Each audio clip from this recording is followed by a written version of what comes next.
Things have never been worse for Donald Trump's Republican Party. The wheels are falling off, and it has just been so beautiful to watch. Because after Marjorie Taylor Greene's surprise resignation, more Republicans are following suit. So much so that Mike Johnson is now being threatened with losing the gavel and no longer being Speaker during this term. Yeah, so many Republicans are threatening resignations after this latest bombshell that Mike Johnson may not be in power by 2026. We're going to get into it all. But first, if you could leave a like on this video and subscribe if you haven't already, it really helps support our work. Now, before we get into this resignation bombshell that has Trump and Mike Johnson terrified, I want to start with one of the biggest reasons why the polling that Republicans continue to see that just shows this is the beginning of the end. Check this out. I mean, just your costs are up versus a year ago. Groceries, 85%. Utilities, 78%. Healthcare, 67%. Housing, 66%. Gasoline, 54%. The bottom line is this. Americans feel like prices are rising in each and every single part of their lives, rising, ever climber, and they just don't feel like, Kate Baldwin, that they can catch a break. The Treasury Secretary in new comments kind of dismissed the impact tariffs is having on inflation, also saying that prices are going to be coming down in weeks. Some other prices are going to be coming down in months.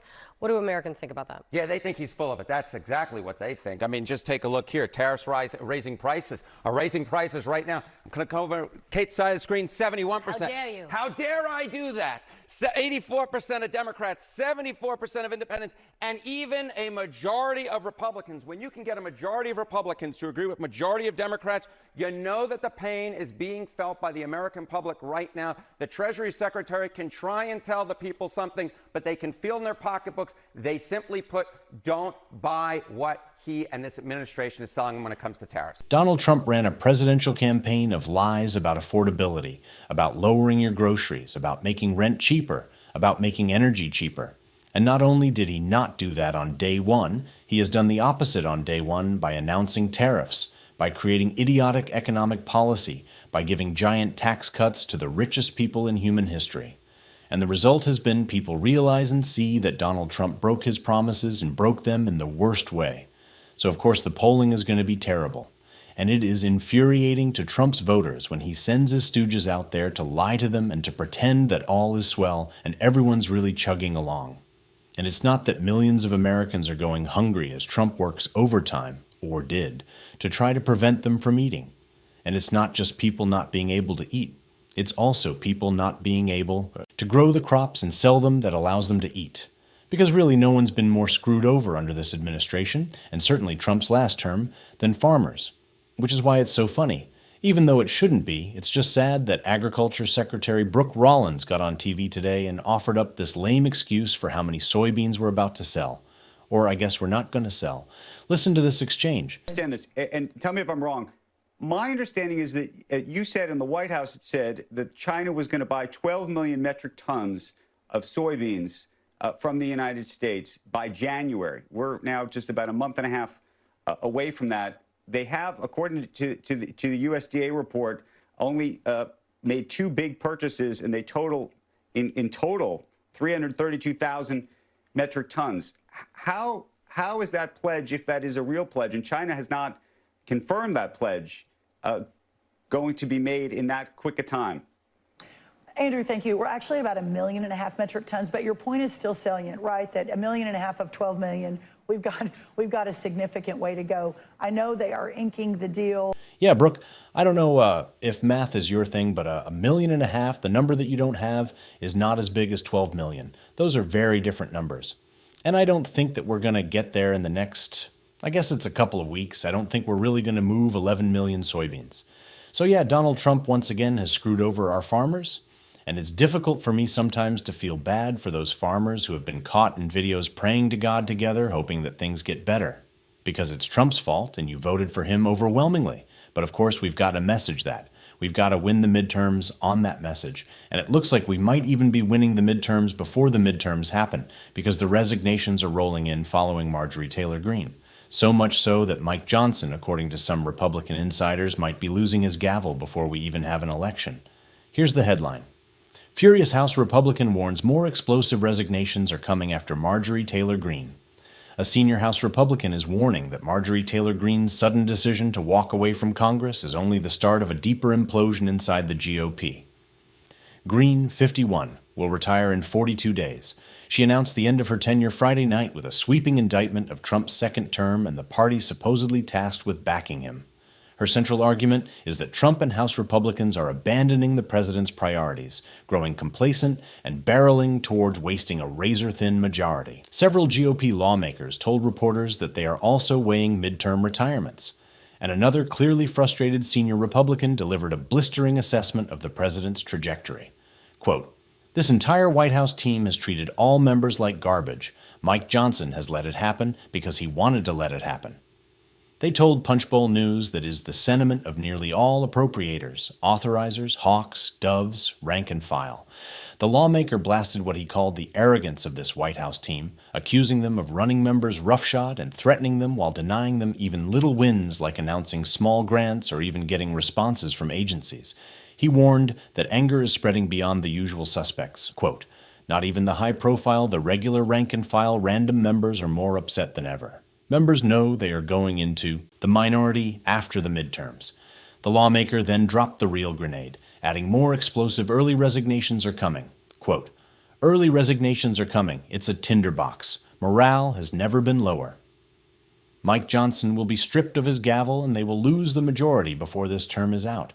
Johnson's team counters that they are working with impossibly small margins and doing the best they can. But the math is unforgiving.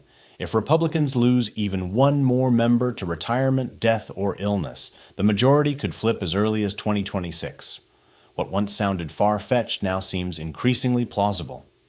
And there is a special election happening right now in Tennessee. There are opportunities for Democrats to pick up seats. And Mike Johnson is scrambling.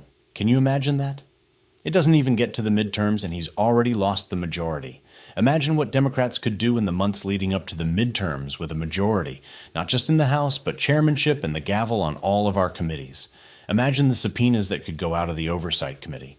Imagine what Robert Garcia could do to this Epstein scandal as we get to the midterms. Imagine the devastating blow that would be to Republicans. And Republicans in Congress are saying it is going to happen, that there will be at least one more resignation, and that more could come. Because if it looks like Mike Johnson's going to lose his gavel, why even stick around? They would be depleted of their numbers. Democrats would do whatever they want. And what we want to do is hold this administration accountable. Bring Pete Hegseth in, Pam Bundy in, Kash Patel in. Hell, bring them all in. Why not put them under oath, expose their crimes, expose the cover-up, get more information about Trump's possible murder of Jeffrey Epstein in 2019? Get it all. Why not? That is what Mike Johnson and his Republican Party and Trump and his Republican Party are staring down because more Republican lawmakers are threatening to call it quits. That is how bad it has gotten for Trump. Imagine that. Losing the speakership without even getting to the midterms. The worst presidency in history, the worst Congress in history with a little cherry on top. Doesn't that sound like a delicious ice cream sundae of karma? We'll take all the resignations. See the smile on my face. This is what the collapse of the Republican Party looks like. It is so sweet. It is so delicious. And we are going to enjoy it. And we are going to continue to call it out. And we are continuing to point out its hypocrisy because it's how we win. And that's why Jasmine Crockett was slamming the hypocrisy of the MAGA movement. Here's what she said. People who really believed that the Republicans and the president were all about getting the bad guys out. People truly believed your words, but your actions are not matching up because I've got the receipts showing that they are not matching up. And so call us a little paranoid in believing that the hypocrisy may continue to come from across the aisle. Speaking of hypocrisy, I do want to point out, since we're talking about Jeffrey Epstein, because we couldn't talk about Epstein before. If y'all recall, we were gone for about 2 months because we couldn't talk about Jeffrey Epstein. And now everybody wants to act as if they want to have like a real honest conversation about the victims and the survivors and everybody else. Where was this conversation a long time ago? And I know that y'all love to go back and say that Joe Biden didn't do it. You know, Joe Biden is blamed for everything. Joe Biden didn't do anything and it was Joe Biden's fault. And why wasn't Joe Biden? Joe Biden didn't campaign on it. I just want to be clear. If y'all can run me the tape, then run me the tape. But you know, when you campaign and you go out and you make a promise, then we evaluate whether or not you actually meet your promises. So listen, this was rope that y'all decided to hang yourselves with because the president campaigned on the Epstein files while we were campaigning on things such as affordability. We were campaigning on the things that now people are complaining about, right? Because of the tariffs and the fact that you guys won't say anything and tell the president, hey, sir, tariffs are taxes. We as Republicans, we usually don't like taxes. And guess what? That's going to make everything unaffordable. So now he's going to be our big savior, and he is going to reduce the price of foods because he is the guy that actually increased the price of foods. So listen, if you can have this honest conversation about Epstein now, let's just go ahead with this lame duck president and be honest about everything that the American people care about. They care about affordability. They care about the fact that literally people are starving in this country because we have 42 million people, and I don't remember any one of you during that almost 2-month break deciding to go on faux news or any other news outlet and say, you know what, it is wrong to have 42 million people that are relying on $6 a day to eat, and we have the money because somehow our president was able to find under the couch cushion, the one that JD wasn't sitting on, under the couch cushion, he was able to find 40, how much did he find to send to Argentina? 40, there we go, 40 billion to send to Argentina. But those emergency funds, he couldn't find them emergency funds so that Americans could eat. So listen, if y'all are gonna be honest and talk about Epstein right now, let's be honest about everything that is causing y'all to lose real bad. Did y'all see the election results on November 4th? It didn't go very well. So let's just start having honest conversations so that hopefully some of y'all in some of these tight seats, maybe y'all can get reelected and we can just work together.